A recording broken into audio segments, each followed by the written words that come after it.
Wow, bongប្អូននិយាយពីថាមួយកំងម្ដងបើមិនមកលម៉ក់ជីបាក់លម៉ក់ទេបងប្អូនហើយនេះធានាដូរលុយសងជូនវិញ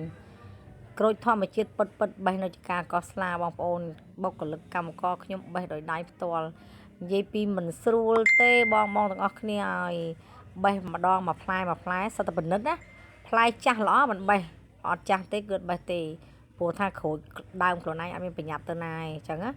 ចានេះសកម្មភាពបេះគ្រប់ទីកន្លែងមួយថងគឺច្រកថងអញ្ចឹងហ្មង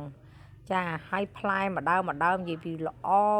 និយាយទៅឃើញក្រូចនៅលើដើមស្រក់ទឹកមាត់បងអស់គ្នា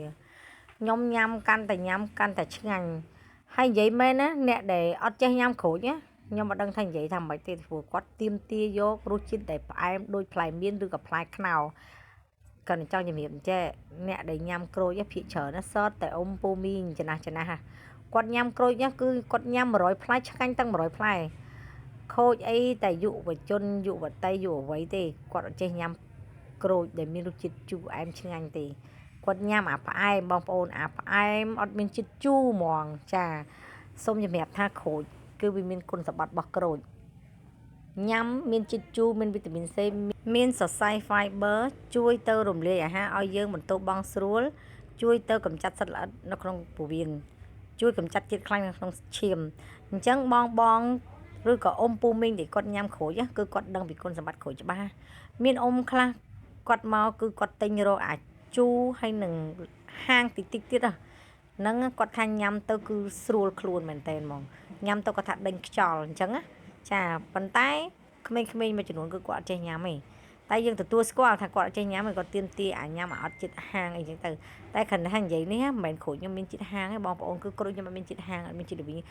ទុកកាន់តែយូរកាន់តែឆ្ងាញ់បងទាំងអស់គ្នាណាហើយសូមជំរាបថាចេះបងដែលទិញក្រូចខ្ញុំយកទៅលក់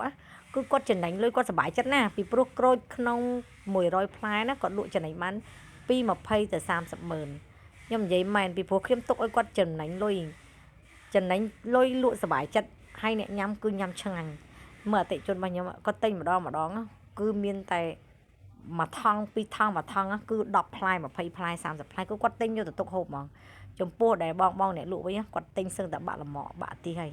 និយាយមែនណាទាំងល្ហុងទាំងក្រូចគឺផ្លែឈើធម្មជាតិហើយផ្លែឈើដែលល្អពិតប្រាកដមានសរសៃ fiber ជួយសម្រកទម្ងន់សម្រួលសរសៃឈាមកម្ចាត់ជាតិខ្លាញ់ក្នុងពោះវៀនអីហ្នឹងគឺល្ហុងហើយនឹងក្រូចហ្នឹងឯងបងប្អូនអរគ្នាអញ្ចឹងចង់ញ៉ាំកំងតាមពេកគុនធាល្ហុងទុំធម្មជាតិគឺបានរបស់ពិត